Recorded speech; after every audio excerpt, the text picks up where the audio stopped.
Hello, ladies and gentlemen. Welcome to Calls. This is the 2025 RBC Heritage DFS Tactics show.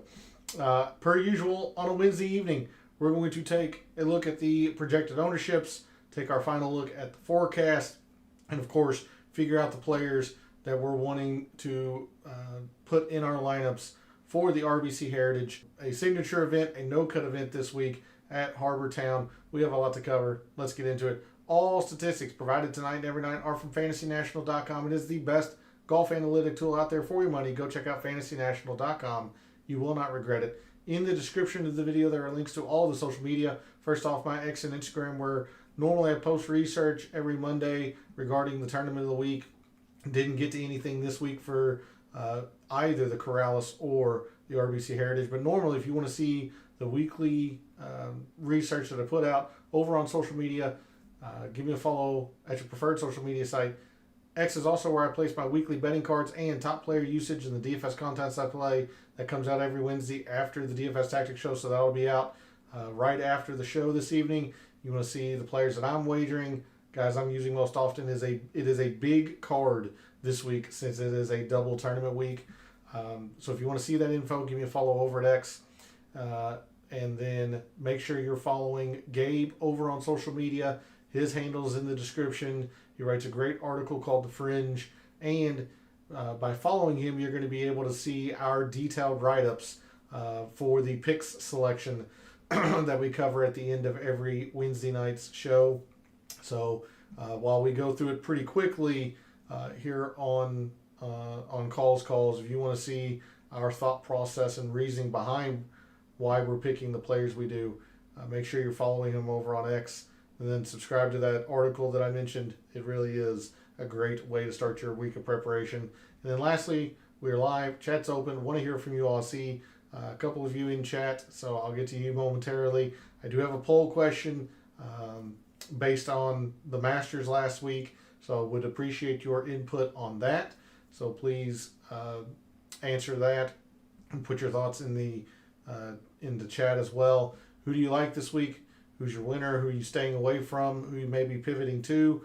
And then, of course, if you're not able to catch a show live, put your thoughts and opinions in the comments. I'll always get to those as well.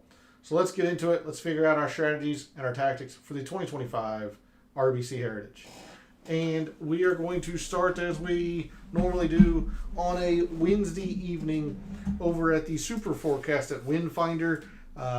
The camera is on. We'll see how long it cooperates. I don't expect it to last throughout the entirety of the show. In fact, I'm going to try to center this.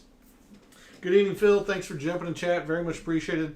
Saw you last night for the Corrales. And then, of course, we're going to try and figure out the lineups and the players that we're going to want to construct this week for the RBC Heritage.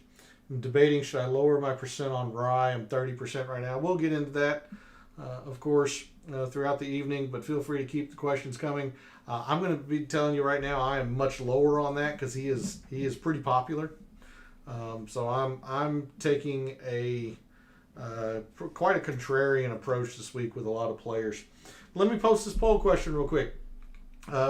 Again, regarding Rory's win in the Masters last week, now that the audience and everyone's had a couple of days to let that sink in, where do you put Rory on the list of all-time greats? So I thought that'd be an interesting poll question for this evening, considering we don't do a poll question every show. So I would like to hear chat's thoughts and the audience's thoughts. Where do you put Rory all time on your list of greats? And then I'll give you my answer towards the end of the show. For the forecast at Harbor Town, remember this is a signature event, so a smaller field and no cut event. So we're not terribly worried about, Thursday and Friday's weather, other than how it's going to affect everyone's scores, throughout the entirety of the week. There's also no wave, with only one continuous wave Players are just going to, start teeing off and then continue to go on like they did at the Masters. So, looks like weather tomorrow is going to be really, really calm. That is unexpected, but it is what it's showing. Very calm, pleasant, probably even perfect. High of 70. I have heard that the course is indeed pretty firm. It's in perfect condition. They have not had any rain leading up to the tournament. So the course is set up the way the tournament organizers and the PGA want it. No wind tomorrow, perfect day. Now the wind does look like it's going to pick up quite a bit on Friday, at least with some gusty winds. And then for the weekend, much the same from Friday. Highs in the low to mid 70s, a little bit of wind, maybe in the low double digits.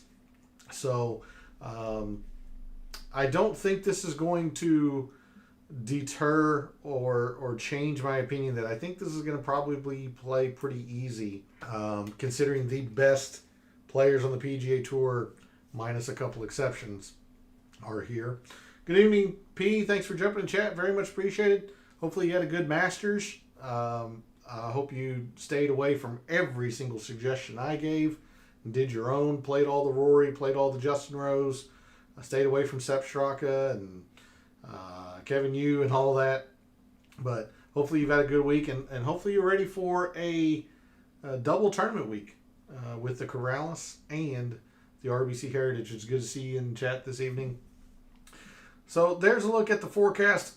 Again, not a whole lot to analyze here. No wave advantage. There is no cut. So it looks just like a perfect week and weekend for golf. So with that, we'll move to Fantasy National just very, very quickly. And we've looked at Pete Dye a lot this week. So to change it up a little bit, again, I still think this is going to play pretty easy, especially since last year at Signature event, sorry, wrong tab. The Signature event played extremely easy. 3 rounds of easy and a round of average. So in rounds that have been easy relative to par, your top performers in the field this week at the RBC Heritage: Scotty, Justin Thomas, Sung Jae, Colin Morikawa, Mav McNeely, Ludwig, Michael Kim, Xander, Ryo Hitsatsune, and Daniel Berger. I noticed that the camera is starting to glitch already, so we're just going to go ahead and turn those off. Not even going to deal with it. So there's your top performers when rounds have been easy, going back to the beginning of last year. Of course, we could look at Pete Dye, but I'm going to tell you right now, a little foreshadowing. I've got a lot of Pete Dye filter in the mixed condition model. So good segue. Why don't we just go ahead into the mixed condition model that I've made for Harbortown this week. With no cut event, you have a little bit of a different strategy here. Instead of playing not to lose or looking at perhaps some bogey avoidance, I really went aggressive, and I want to look at the players who are ultra aggressive this week, considering they know that there's not a cut. Guys generally are just going to be a bit more aggressive, flag hunt, if you will, throughout the week, considering they're going to get paid regardless. And, a birdie or two might make all the difference in DraftKings scoring. So that's the angle I'm taking this week. If you disagree or if you have a different viewpoint, then you're going to drastically disagree with my mixed condition model and then therefore my rankings. But I'm just saying that up front to give you all that information to let you know where my strategy, where my mindset is. We're going to start with 5% off the tee on Pete Dye courses. I mentioned this Monday throughout the show, I used it for the Players Championship with some success. Pete Dye likes to play tricks on players, so you're going to have to hit to certain spots on a Pete Dye course. So 5% off the tee distance is not mandatory, especially here at Harbor Town. Some distance can help at some Pete Dye courses like the Players, like at the Amex. But Harbor Town is all about precision. So, and it's not necessarily precision as in hitting fairways, precision to hit your spots. Sometimes it is better to be in the rough to give yourself the best angle to attack a green. So, all about the precision. 5% off the tee, full quarter of the mixed condition model, 25% in strokes gained approaches. The Pete Dye design, he always emphasizes iron play and second shot courses. So I wanted to really hammer the irons. 10% around the green. Even though I have so much in approach, these greens are small. They are going to get missed. They are built to repel mediocre approach shots. So players are going to have to be fairly tidy around the green to stay in contention. 10% around the green, 5% on Poa Trivialis putting. You see the courses, these are just the 8 Poa Trivialis courses. And then going back to 2023 just to give it enough rounds to be statistically significant. Only 5%. Didn't want to overrate this, even though it did have a big factor last year. I'm much more keen on the irons as opposed to the putter this week. 10% in good drives, again using the Pete Dye filter. Much like what we talked about with the irons, it comes into play a little bit off the tee. Players need to either hit the fairway or they're just adept at hitting greens, and that's not a given here at Harbor Town. It's just not.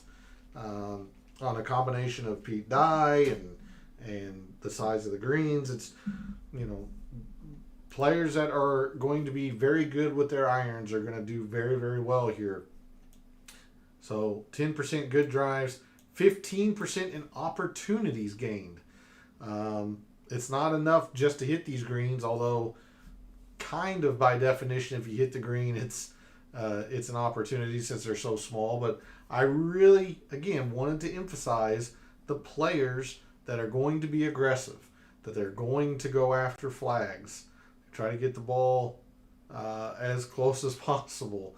I want to see the players who just keep their foot on the gas. Bogeys be damned. Try and get as many birdies as possible. So 15% in opportunities, 10% each in the range of proximity that we've talked about throughout the week, 150 to 200. And again, Fantasy National just splits it out in increments of 25 yards.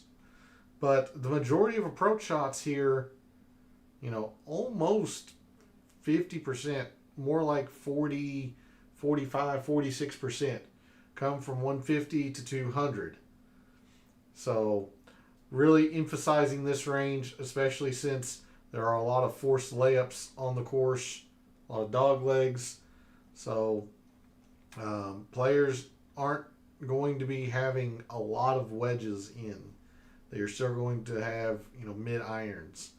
So I wanted to emphasize that as well. Proximity 150 to 175 and 175 to 200. And then finally, I just put the remaining 10% in the par 5s, 550 to 600.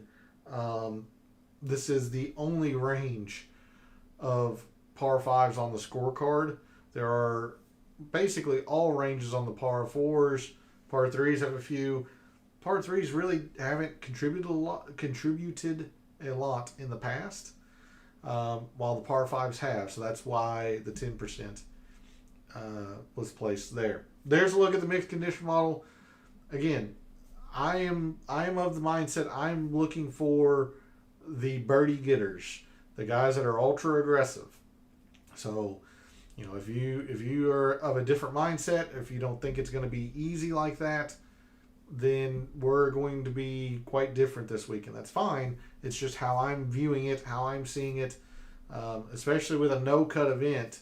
A guy can be outside the top 50 after Friday, have a decent couple of days on Saturday and Sunday, and then catapult himself into the top 20.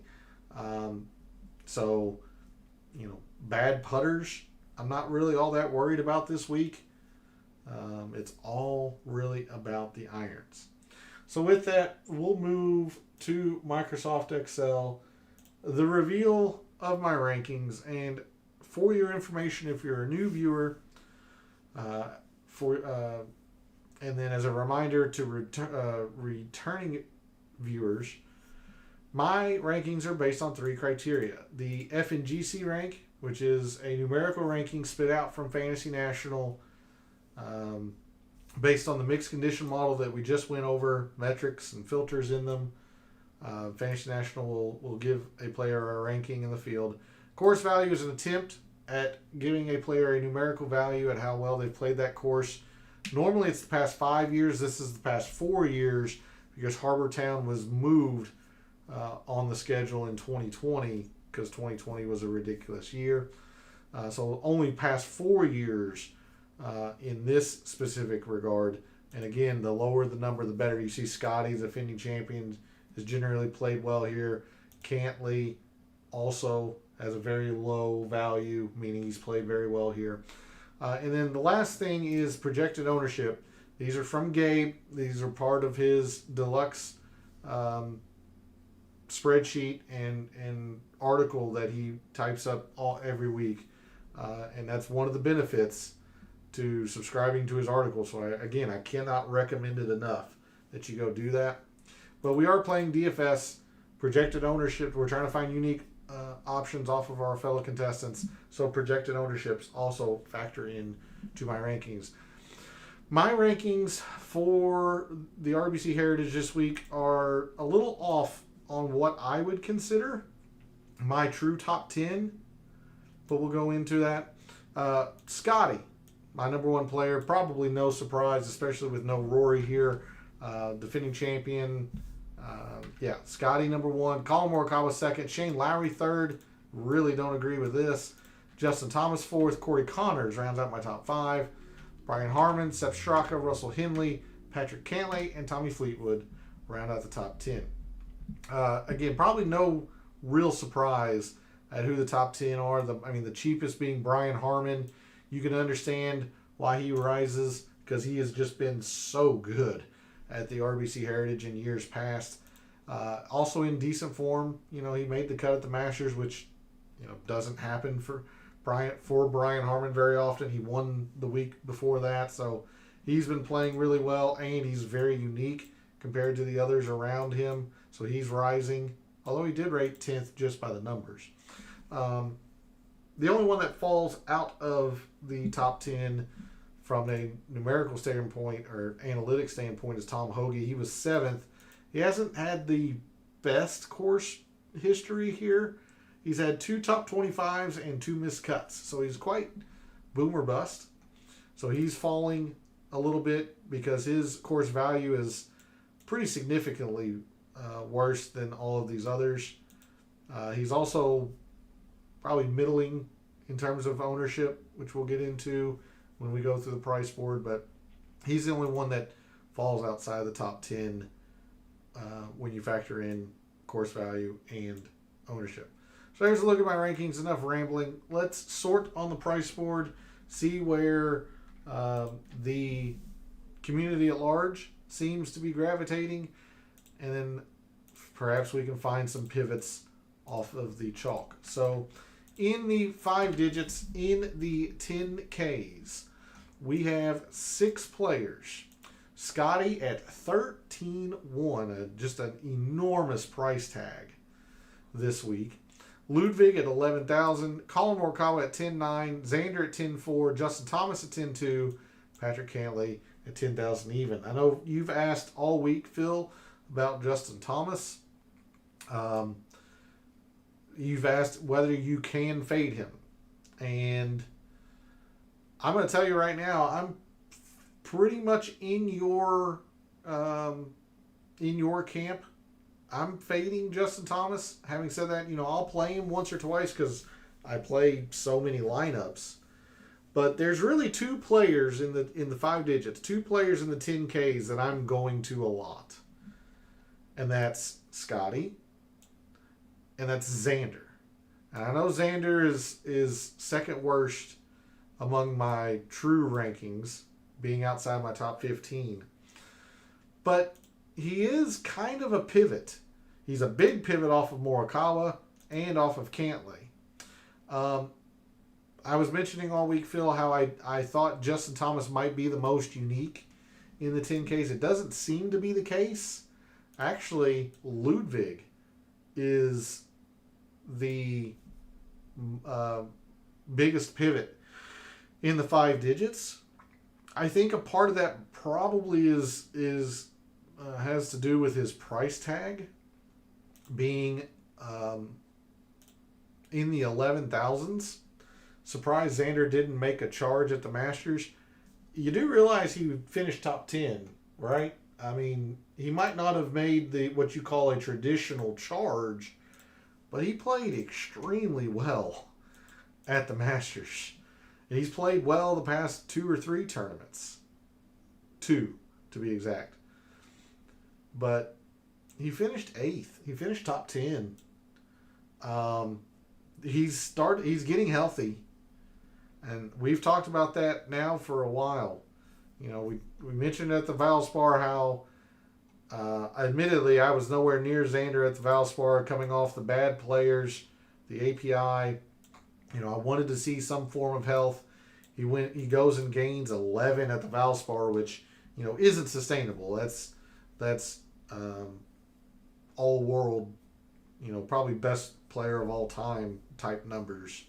This isn't sustainable, but he at least showed a flash there. And then at the Masters, he was just solid. He gained in all 4 statistical categories. He was just consistent. He had the +1. He went +1 on day 1 when a lot of players just shot themselves out of it. So he at least stayed, in the tournament. Follows it up with 3 more rounds under par. Yeah, he didn't make a traditional charge, but don't take anything away from him. He was good. He was good at the Masters. Thought he had one huge nuke round in him. I mean, maybe, but it is the Masters. I mean, a 66 or 67 is generally the nuclear round at Augusta. He didn't putt that great. He gained half or 0.8 on the greens. If he makes a couple of putts, maybe he does have that nuclear round. But I was most impressed with the ball striking. He gained 3 off the tee and 3.5 on approach. So he's getting healthy. And I want to make sure, particularly now that it's major season. I mean, yes, we're just off of the Masters, but the PGA Championship's in 4 weeks. They'll be going down to Quail Hollow here before you know it. And guys won't have a whole lot of time to prep their game. So they're going to have to, be in good form from here until August, essentially, for the Tour Championship, because there's a major every month. So I'm really looking forward to seeing Xander again this week. He's been really good here. So those are the 2 players in the 10Ks that I'm going to. Scotty, for obvious reasons. Yes, he's expensive, so clearly I'm going to have some 6K recommendations for you all. Hopefully they turn out better than Kevin you did last week, but I'm going to play a lot of Scotty. And if I'm not playing Scotty, I'm playing Xander. So literally 100% of my lineups have Scotty or Xander. And I actually made one lineup with both. I don't know if many people are going to agree with that lineup because it incorporates 3 6Ks. But I wanted to make sure I had one lineup with Scotty and Xander. So those are 2 players I'm playing in the 10Ks. I'll have a Ludwig and a Xander one time. I'll have a Colin Morikawa and a Xander one time. I'll have Cantley once, but Cantley is getting a lot of attention because he's been so good here. 6 top 7 finishes in his career at Harbor Town. So, I mean, he's just played extremely well here. He's only missed the cut once, which we don't have to worry about a missed cut, but he's just generally been very good. I was really high on Cantley at the Masters. He was okay. Wasn't great. It's just kind of meh. And seeing this high of ownership means I can back off of Cantley. And so that's why I'm going to Xander. Justin Thomas does scare me a little bit, Phil. So, I wouldn't be surprised to see him play well, considering he finished top 5 here last year. But you got to plant your flag somewhere. You can't play everybody. So I'm going to plant my flag with Xander and with the number 1 player, maybe now number 2 player, Scotty. Let's look at the 10Ks. Moving to the 9s. To me, this is kind of a dead zone. Much like I was doing with the 10s, not named Scotty and Xander. I'm just kind of playing these guys once to have them and then just skipping this range because I'm playing a lot of Scotty. And the lineups that I'm using Xander, most of the time I'm going like Ludwig and Xander, Colin and Xander. So I don't have the pricing available to me to really do much in the 9s. Your pivot in the area is Jason Day. And I don't hate Jason Day this week at all. He played very well at the Masters. The irons are starting to reflect how well he's played in 2025. We all know about his putting and his around the green prowess. I actually kind of like Jason Day. He's just in a bad part of the pricing. So whenever I saw the pricing with Scotty at 13,000 and no 5Ks, I knew I was going to be out on the 9s and really the 8s as well, but especially the 9s. I'm playing Scotty. So in the 9s, I'm really, really not in agreement with the numbers here on Shane Lowry being 3rd. Or if you didn't see what happened with him Sunday, he just completely imploded. Last I saw, he was on pace for an 80. Now, it's not a Nick Dunlap 90, but, Shane Lowry was on the periphery of competing for the Masters going into Sunday, and then literally the wheels fell off. So he's had some mediocre success here at Harbor Town, but it's been a few years ago. If I bring up Shane Lowry's page in Fantasy National, the past 2 RBC Heritages have been really bad. Remember, this was a no-cut event. So he finished almost DFL. 64th out of 70-something. Out of 69 players. So he was almost DFL last year. And the year prior to that, he made the cut to a horrendous,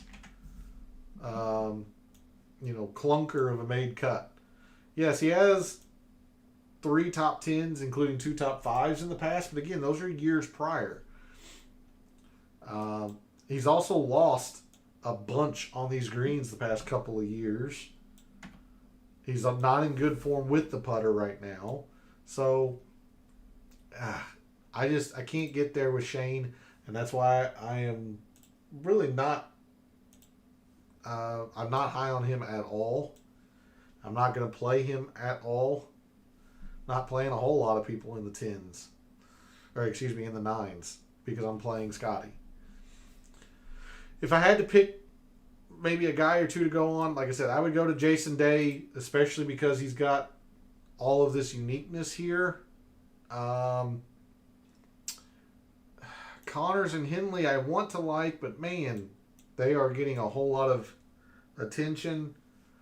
So that's also another reason why I kind of don't mind just skipping the 9s. I'm just not impressed with the 9s this week. dude, I'm going heavy English and Harmon. Well, we'll talk about Brian Harmon in the sevens. One of those two I like, one of them I don't. And you can probably guess by that. But anyway, so not really anything exciting for me in the nines.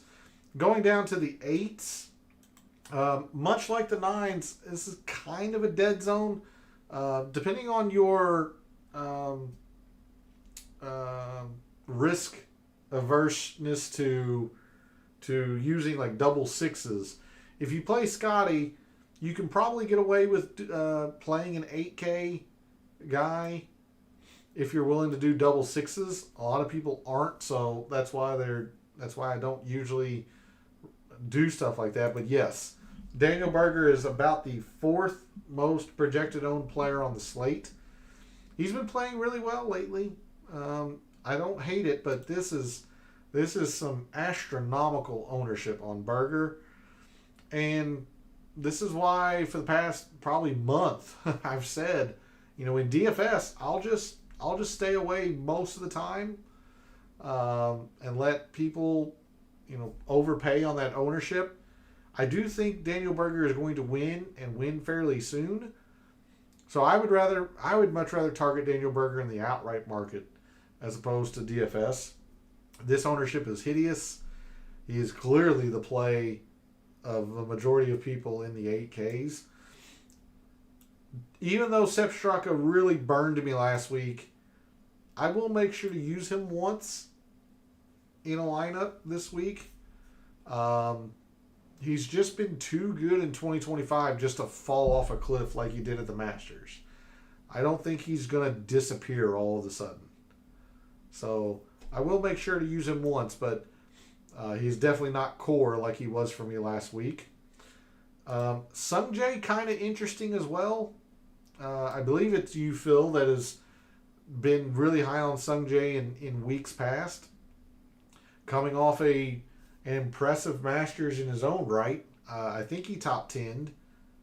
Maybe top 5'd. Maybe he was a part of that tie for 5th. Sungjae, this is Masters week, was the first week I think he gained with the irons in a long while. You said you're at 30% on Sungjae. I'm not that high on Sungjae, but he is kind of interesting. Oh, he still didn't gain with the irons last week. He just didn't lose a boat ton. He was top 5. He tied for 5th, yeah. So it has been encouraging that he's been positive off the tee literally every single event. But I don't think that's going to be a big factor this week. Of course, you'd like to see much better iron play, but the around the green's good. Hit and miss with the putter, but the thing with Sungjae is he's really good on Pete Dye designs. I mean, really good on Pete Dye designs. Not just the Heritage. I'm just highlighting the Heritage course history for him. But he was one of the top 10 players using the Pete Dye filter. So Sungjae is absolutely somebody to keep an eye on. It's a little surprising to see him at 11.5%. You'd liked it to be in a little bit less, but just keep an eye on it. I wouldn't be surprised to see Sungjae do well again this week. Berger just horrendously overused. I want to like Berger, but until people stop using him, I can't get there. So, much like the 9s, the 8s is kind of just a dead zone. Justin Rose, it was a fantastic Masters. I think he's pretty worn out. I think he'll be running on fumes this week. Again, great story, but I don't want Rose this week. I think I should get some Benny on. Absolutely not. We'll talk about him in the mid 7s, but no. So that's how I feel about the 8s. Moving into the upper 7s, you mentioned how you had 30% rye, Phil. He's at 15% ownership. Like, he is getting a lot of traction, a lot of attention. Probably for good reason. You know, very accurate with the irons, very good with the irons, of course. He's actually second off the tee on Pete Dye Designs. He's only played here once, so I wouldn't go crazy with this, you know, seeming lack of course value or bad course value, course history. I'm just going to try and take a chance on Denny McCarthy at his same price. That's why I'm not excited about Rye. McCarthy's been very good here. Number one putter on this surface. The irons have gotten better. So it's just a matter of I'm wanting to play the more unique option at Aaron Rye's price. I would think Aaron Rye is fine, but I'm nowhere near 30% on Rye. I'm going to be doing more McCarthy than Rye. Otherwise, I don't like a lot of the upper sevens. Ryan McCarthy, fine. Poston's getting a lot of attention as well. He's been good here, but is lacking a lot in terms of the actual analytics. So, And then moving into the mid sixes, where you asked several questions, I really like Brian Harmon this week. Unfortunately, he seems to be pretty chalky for the mid sixes or mid sevens, excuse me. But he's been very, very good here and is in good form. So you like that. I really like Siwoo. And a lot of the times when I like Siwoo, he doesn't perform. So that's a little scary for me. I actually like Michael Kim as well. So I'll probably have the law offices of Kim and Kim in a lot of my lineups, considering they're mid-priced, and Siwoo especially is very unique. With a no-cut event, you know, you don't have to worry about the putter taking him out of the tournament. So he's going to just keep playing, keep accruing points, keep accruing birdies, hopefully. Because he's really good on Pete Dye Designs as well. I want to like Bud Cauley, but much like Daniel Berger, this ownership is horrendous. This is hideous. I understand he's coming into the tournament this week off 3 straight top sixes. 14 to 15% on Bud Cauley is just too much in my opinion. So irons have been good. He's good at the proximity links. One of the proximity links, I guess I should say. 5th, 175 to 200, but it's just too much ownership. And I mentioned this and with the write-up over on Gabe's social media page. This is a fade of the ownership, not the player. I like the player. I hate the ownership. So in a no-cut event, in a limited field event, I'm just going to play more unique options to be different. I do not like Benny On at all this week. This does not feel like a good Ben On fit in terms of course and style. His history here has been one of the worst in the field. Kind of the same with Harris English as well. I know Harris English is coming in off of that top 15 at the Masters, but he has not been good around Harbortown in the past, and he's played it multiple times. So I really don't like either of those options that you mentioned, Phil. Instead, I would go with like Davis Thompson. He was okay last year except for round 4. Are you saying Ben On or somebody else? I would go with Davis Thompson if you're in this area. Davis Thompson's been pretty solid lately. The Masters was so-so, but look, he gained 5.5 with the irons. The week or the turn before that was 6.5 bidding on. Okay. He just lost it on the greens. Just remember, he was a debutant. So he wasn't used to those greens. So you can kind of forgive that. Really like Davis Thompson this week. Really good iron form. Top 10 the players. Another Pete Dye design. So I kind of like Davis Thompson this week. We'll check Benny On real quick. Like again, it just doesn't feel like a good fit. Like he's in decent form, sure, but has some of the worst form at Harbor Town. You said his round 4 wasn't too bad last year, or he wasn't bad except for round 4. Okay, so you're right. He was in contention off of Friday and then shot an 80. Okay. Maybe I stand a little bit corrected there, but still, he had missed 3 cuts prior to last year when it was a no-cut event. So, I'm not there. If that's where you want to go, Phil, okay. Because he's unique, that's for sure. Less than 4%. I would much rather play Davis Thompson, considering the form his irons are in right now. And I kind of like Sahith Theegala. Like, nothing analytically stands out for Sahith. He's had 2 straight top 5s here at Harbor Town. There's just something about this course he's either figured out or likes, or maybe both. So to give Sahith Theegala a pretty long look. What do I think of Batia? It's fine.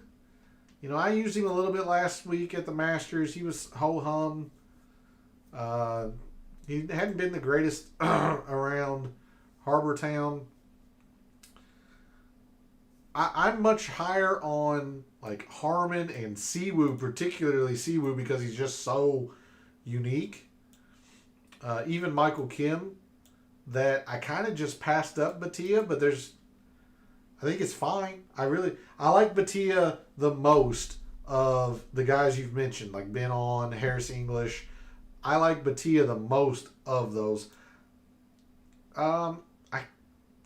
Rye and Batia are pretty close for me.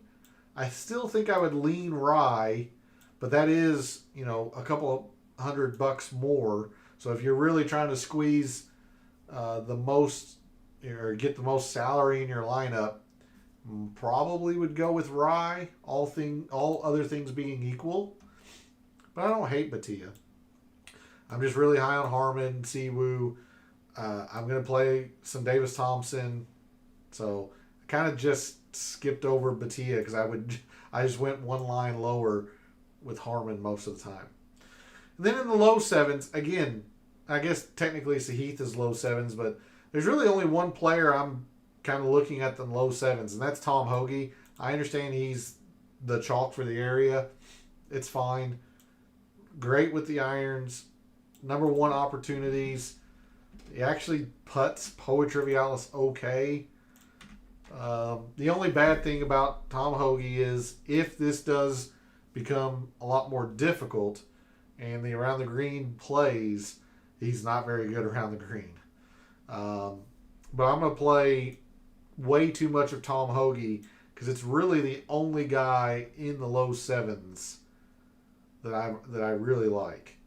So by process of elimination, anytime I'm in the low 7s, it's just Tom Hoge. And then moving into the 6s, a couple of names for you all. Be aware that Lucas Glover and Ryan Gerard are going to be extremely popular as 6K plays. They're 11%, 10.5%. So those two names, those two guys are not going to be unique enough for you in your lineups, which is a shame because I do like Ryan Gerard quite a bit. But he is garnering a lot of attention. So we're going to have to pivot. We're going to have to take a look at a couple other names for you. The first I want to mention is Eric Cole. Eric Cole has not been good in 2025, but I think this is the kind of course that brings out his best. Shorter course that doesn't demand driver. You see the opportunities are okay. He's been really good around the green this year. And look at the 2 proximities. He's been really good at these 2 proximities so far in 2025. So, in a no-cut event, I think Eric Cole can be decent. I do want to throw another name at the 6,000 literal basement. You mentioned Matt Kuchar, and we'll talk about Matt Kuchar, or at least Gabe talked about Matt Kuchar in the pick selection show. So, that is something there. I'm actually going to casually mention Brian Campbell. The Masters is literally the worst kind of course for Brian Campbell. I mean, he is Brian. He's a short hitter of Brian Harmon. He's a Brian Harmon's Brian Harmon. I mean, he's not long off the tee. He's not particularly good off the tee. He's all about around the green and putting. So I do want to casually mention Brian Campbell. But the mad scientist play this week is Sammy Valimaki. Talked about him all week. Numbered in this loaded field, signature event, he has the second best irons in this field. So I love that about him. He's at 5%, so he's not getting a whole lot of attention. 4 days to accrue points. Doesn't have to worry about missing a cut. Again, if he has to rely around the green, it could be a struggle, but I'm believing in these irons. So that's the mad scientist in play of the week, and that's where I've been bottoming out my teams 95% of the time. All right, let's make some lineups and then go into the pick selection. For those of you who play tiers contests, Tier 1, Scotty, Ludwig, Morikawa. I'm going to take Scotty, and I don't think it's particularly close. Ludwig might be interesting because I would expect most people to pivot to Morikawa, so I would think Ludwig is extremely unique in the tier. That kind of could be interesting, but just give me Scotty. Defending champion, still in my mind, the best player in the world. Give me Scotty. Tier 2, Xander, JT, Cantlay, Corey Connors, and Shane Lowry. For me, I'm between Xander and Patrick Cantlay. If you're a big believer in course history, go with Patrick Cantlay. I'm probably going to take Xander in that tier. It is very close between Xander and Cantlay for a tiers contest. Tier 3, Henley, Tommy Fleetwood, Spieth, Jason Day, and Sepp Straka. I'll take Jason Day. Going ultra unique in this regard. Like, Spieth is fine. It's whatever. Tommy's fine. Kind of whatever. So give me Day. I think Day has some upside this week. Tier 4, Hovland, Sungjae, Bobby Mack, Wyndham Clark, Daniel Berger, Minwoo Lee, and Justin Rose. A lot of people have talked about Victor Hovland. And he played well enough at the Masters. It might be Daniel Berger. It's probably Daniel Berger because I think we're unique enough on Jason Day in Tier 3. So give me Berger in Tier 4. But a lot of people have talked about Victor Hovland this week, so be aware of that. Tier 5, McNeely, Rye, McCarthy, Spawn, Poston, Keegan, Batia. I'll take Denny McCarthy. Kind of my pet play a lot of times, but I'm just a believer in the talent. I think he'll win eventually. Give me McCarthy. Any argument for Minwoo? None for him. That's what I can tell you. None for him. He's like Benny On, the same style of player. That doesn't generally do well around Harbor Town. And then finally, Tier 6, we have Bridgman, Gerard, Dietrich, Mackenzie Hughes, Adam Scott, Patrick Rogers, and Max Grazeman. It's Ryan Gerard for me, and not really all that close, despite how popular he'll be in the tier. So this tier's construction, Tier 1 is Scotty, Tier 2 is Xander, Tier 3 is Jason Day, Tier 4 is Daniel Berger, pretty close between Berger and Hovland. Tier 5 is Denny McCarthy. Tier 6 is Ryan Gerard. Okay, let's start making some classic lineups. Figure out the style of lineups that our fellow contestants are building. and how we can maneuver around them to try and rise in the big GPPs. So obviously the most projected on player is Scotty, so he's going to be where we start for these common lineups. And then normally I don't like doing double sixes for our fellow contestants, but it does seem like they are doing a double six to just have some amount of maneuverability in here,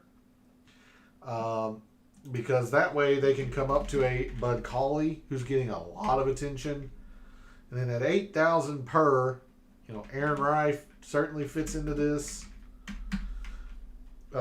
Maybe they can go like Berger and Harmon. This is either like Berger and Harmon, or maybe Rye and Poston.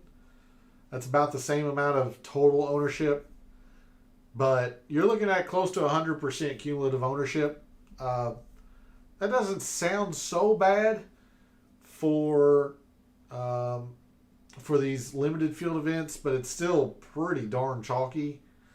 So these are not the style of lineups that I would build, or that I am building with Scotty this week. I love Harmon, and this is another reason why I'm fading Bud Cauley, is just because it seems like that's where everybody's going. Because I am playing Scotty a bunch, so I'm going to have to find other ways to get around that, and I'll show you a couple ways to do that. If our fellow contestants aren't playing Scotty, looks like they're going Colin Morikawa, maybe Patrick Cantlay. I wouldn't be surprised if they drop down into the nines as their second guy. Maybe Russell Henley, although that doesn't save them a whole lot off of Cantlay. Sepp Straka is still at 15%, and then Berger. Yeah, I mean even these three put you into the sixes very quickly. So it's probably Colin.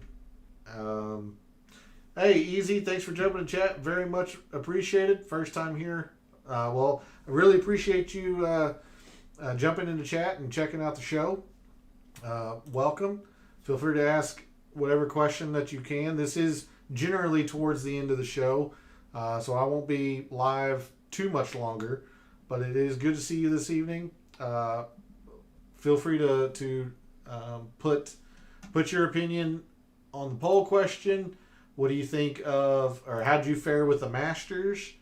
My Masters was horrendous. I didn't play nearly enough Rory or Rose, and that just pretty much eliminated me. Plus, playing a lot of Sepp Straka killed me. So I'm trying to get some momentum this week off of a very, very poor Masters. If we're thinking that they're going to trying to build these chalky lineups with Colin, like Patrick Cantlay just makes it. He's a lot of ownership, but it makes it difficult with this pricing. Of course, I'll rewind and watch the parts I missed. Well, appreciate that. I appreciate that you take out time in the day to listen and to watch. So very much appreciate it. I apologize that I don't have my camera going. For whatever reason, my camera lately has been glitching, and instead of subjecting you all to that and being distracting, you can just listen to me, and you don't have to see my ugly mug. So it's kind of a win-win for you. Trying to round out this lineup. This one I would hesitate to put in double sixes. I will do Ryan Gerard just to try to save them some money. This might be like Tom Hoagie, Bud Cauley. Still can't quite get up to Berger, but this would be like Rye. This might be a version of a Colin Morikawa lineup this week that you'll see. It depends on how greedy or how big they want to get up top with after Morikawa, whether they go Cantlay and then down into the sevens, or if they more balance it out with like a 9 and an 8. So like if they do that, it would be like Berger, and then 96, like Russell Henley's 100 more.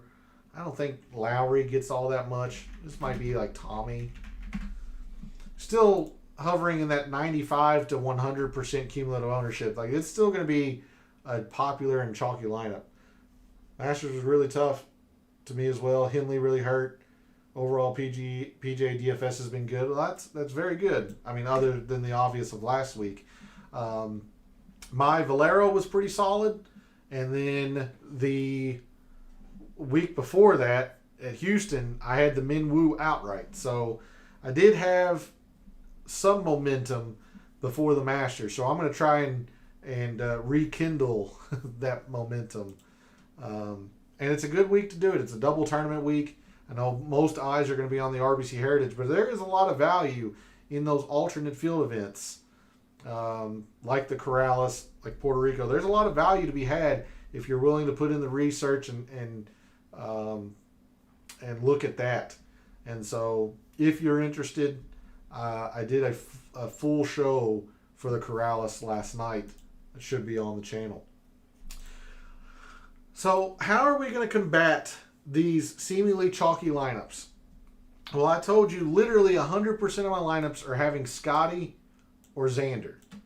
So I'll build the Xander lineup first, because that's most people are probably going to be playing Scotty, would be my guess.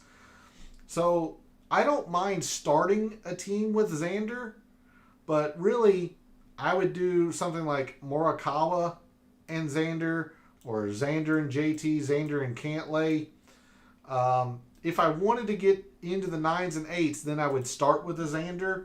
I don't like that lineup nearly as much. So let's do double 10. Let's do Xander and I was going to stay away from Justin Thomas, but it's just the simple fact that he is the pivot with Xander in the 10Ks. Now, this doesn't give us a whole lot of breathing room still, but we're at least unique off of Colin and Cantlay, or Colin and Russell Henley, Scotty and whoever. We're at least pivoting off of them. So Xander, JT, like I was going through the price board, the 9s and the 8s are just kind of dead to me. Every once in a while I'll go like Xander, Tommy Fleetwood, Xander, Sungjae, but it's just kind of a dead zone to me. Instead, I've been hitting these 7s. You mentioned earlier, Phil, Brian Harman. I like Brian Harman a lot this week. Denny McCarthy in the upper 7s. I'm having to go into the low 7s because of the double 10. But Brian Harman, Siwoo, Michael Kim, Davis Thompson is somebody that I am pretty fond of this week. You can actually bottom out with Tom Hoagie. And 73, again, I made an argument for Sahith Theegala.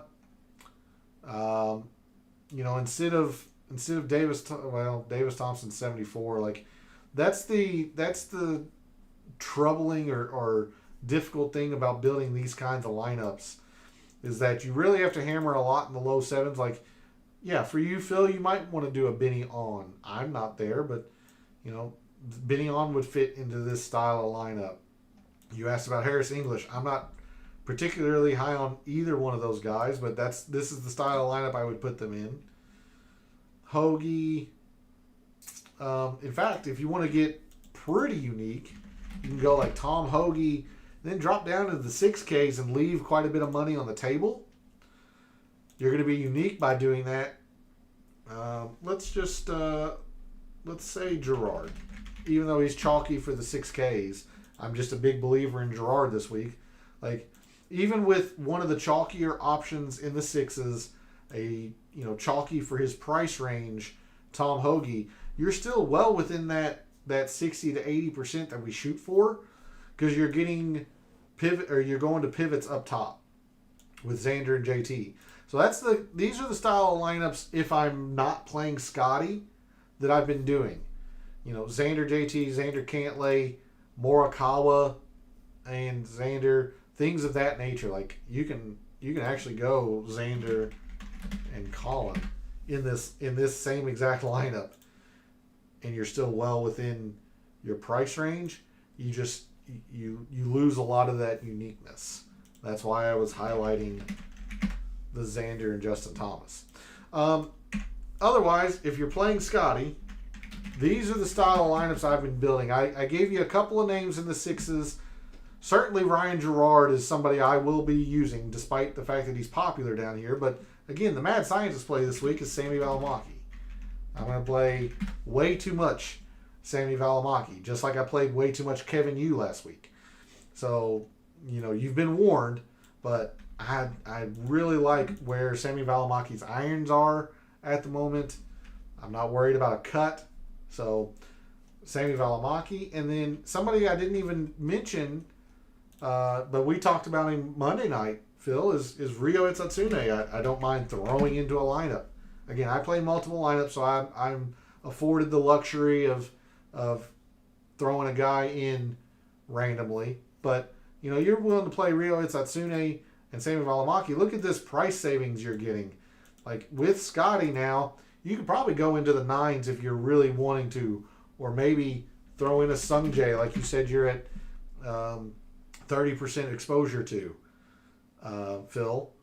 And then you're still able to play around in the upper 7s. Like, I don't know if I would go to Aaron Rai here just because he's pretty popular.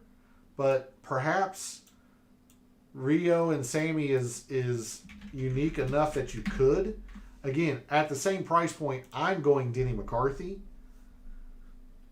But you could do Aaron Rai, and then you still have 7,800 like Siwoo, Brian Harmon, Michael Kim. Like, again, you're well within this 60 to 80% that we shoot for, especially in a limited field event. This is the way I've been mostly building my Scotty lineups.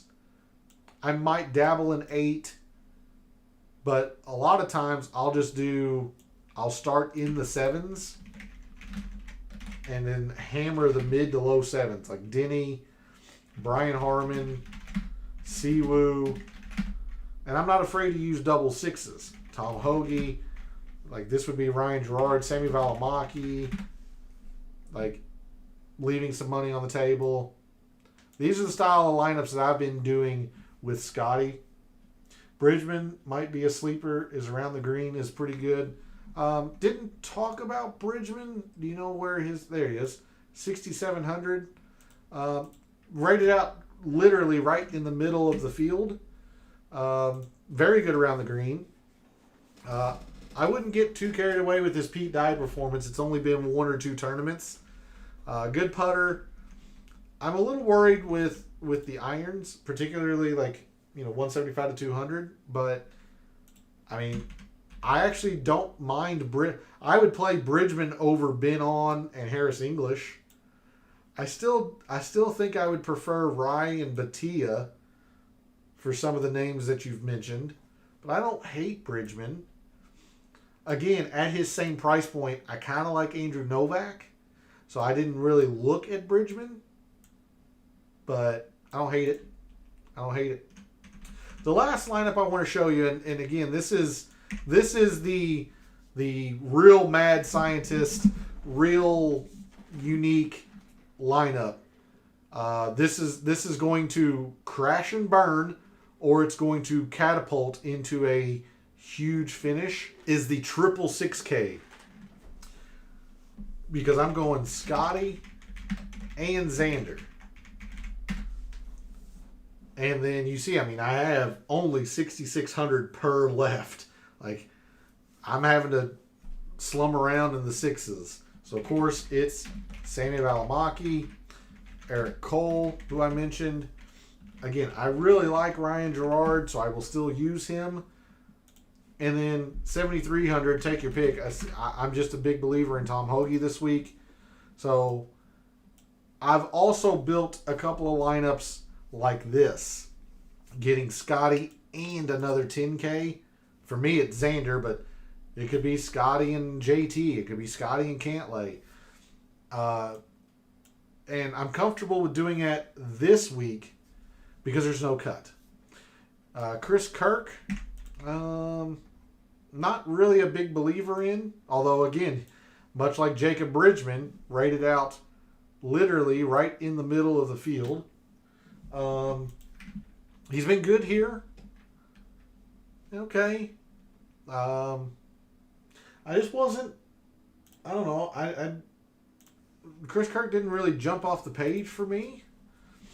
Like, I can understand Kuchar. Kuchar's been so very good here.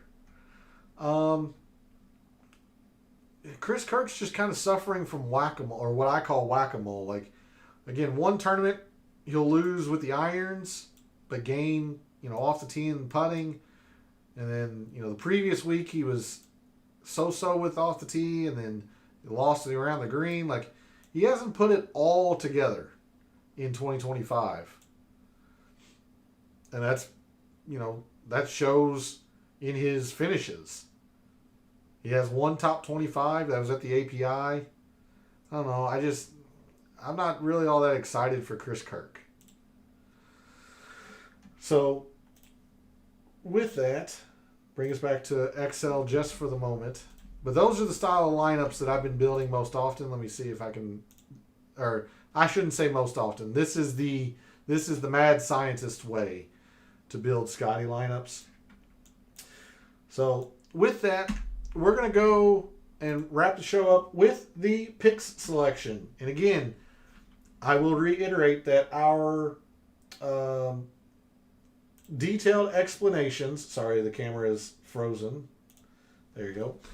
The detailed explanations for our picks are over on Gabe's social media page. His handle is right there on your screen.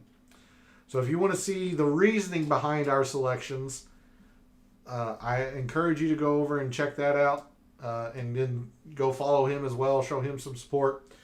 For the RBC Heritage this week, I'm going to pick Scotty Scheffler. I'm going to be boring, going back to basics. Last week, I made a hilariously ill-advised winner choice in going with Sepp Straka that blew up in my face. I'm just going to go back to Scotty. He's the player I'm just most confident in this week. Good evening, Gabe. Thanks for jumping in chat. Very much appreciated. You're just in time for the pick selection. I just mentioned how everyone needs to go and check out your social media page for our detailed descriptions, but you are free to type any shorthand response or answer for any of your selections if you so wish. I know you typed it out in full on your social media page. But it's good to see you this evening, Gabe. And of course, I'll be over in your Substack chat as soon as this stream ends. I'm going to pick Scotty. Gabe's going with Patrick Cantlay, who's been very, very good at Harbor Town. Not necessarily too keen on him in DFS because he's the third or fourth most projected on player. That's why I'm going with Xander in my DFS lineups. But I can't argue against the logic, considering Cantlay in the past 3 years has went third, second here. Gabe does not have a show. He in Substack. He hosts a Substack chat, in which I also take a part of, and the link to his Substack. In fact, if you want to put that link in there, Gabe, go ahead. It would take me way too long to pull it up, at least on the computer. So feel free to put that link in there if you wish, Gabe. Our favorite plays this week, I'm going to go with Xander, again, because he's the pivot in the 10Ks. Like I mentioned, 100% of my lineups are going Scotty and or Xander. So I really like Xander. And Gabe's going to go with Justin Thomas, who is also a pivot in the 10Ks. I'm going to fade Bud Cauley. As I mentioned, this has nothing to do with the player. It is all about the ownership on Bud Cauley. Him being 15% is just too much, in my opinion. And Gabe's going to take a similar idea and stance with Tom Hoge, who's the chalk in his area of the price board in the low sevens. So Gabe's going to fade Tom Hoge. Mad Scientist play this week. I'm going to go with Sami Valimaki at 6,200. And to your point, Phil, like you were talking about earlier this week, Gabe's actually going to take Matt Kuchar as his mad scientist play this week at 6,000 even. Our fear of missing out players that we've either heard a lot about or we want to make sure we get into a lineup or two. I'm going to list Sungjae as my fear of missing out after his very successful Masters, how he plays Pete Dye designs extremely well. I fear missing out on a typical Sungjae top performance at a Pete Dye design. Gabe's going to go with Sahith Theegala, somebody else who I was considering for this same category. Sahith Theegala has been very, very good around Harbor Town. Not a lot of statistics match, but there's something about Harbor Town that he either has figured out and or likes. And then for our wild card category, it is a double tournament week. So we went with choosing the winner at the Corrales. I'm going to take Chan Kim. Phil, you were in the show last night, so you would know that Chan Kim is my number one player in my rankings down at the Corrales. And Gabe's going to take the tournament favorite in Keith Mitchell. So again, that's going to be it for the show this evening. Really appreciate it. I'm going to be over in Gabe's Substack chat here momentarily as soon as I shut down the stream and close things out. The answer to the poll question. It looks like the majority of the community went with that Rory is in their top 10. I think I would probably be in agreement. He's probably top 6 or 7 for me. I don't know about top 5. You can throw stones at your computer with me. I listed top 3. To me, the big 3 historically for golf is Arnold Palmer, Jack Nicklaus, and Tiger. Some people may disagree with me on that. That's my 3. I don't think Rory cracks the top 3 for me. Top 5 is an interesting debate. I think Rory is easily top 10, in my opinion. So I guess my technical answer will be top 10. Pretty close to top 5, in my opinion. So there's my answer to the poll question. Again, really appreciate it. That's going to wrap up the show this evening. Thanks to Phil, P, Easy. Welcome to the chat. You mentioned this is your first night. Really appreciate you jumping in the chat. Hopefully we'll see you again in the near future. For your information, Easy, I am live every Sunday, Monday, and Wednesday. Although this week I was live Sunday, Monday, Tuesday, and Wednesday since it was a double tournament week. But normally Sunday, Monday, and Wednesday. So thanks to Phil, P, Easy, and of course Gabe. Thank you all for jumping into chat. Very much appreciated. Thanks to everyone else out there who tunes in, watches, listens, supports the channel by liking the videos, commenting, and subscribing. I always appreciate it. I love what I do. Taking a very in-depth look at golf statistics, giving you a statistician and data analyst's view of what he sees, trying to help us all win a little bit of money in the process. We're going to try and rebound off of a horrendous Masters, at least monetarily. So I hope to see you all over in Gabe's Substack chat here momentarily. For all of the wagers you've made this week for the RBC Heritage and the Corrales, for all the DFS contests you play this week for the RBC Heritage and the Corrales, for this weekend and every weekend, may all your bets be profitable.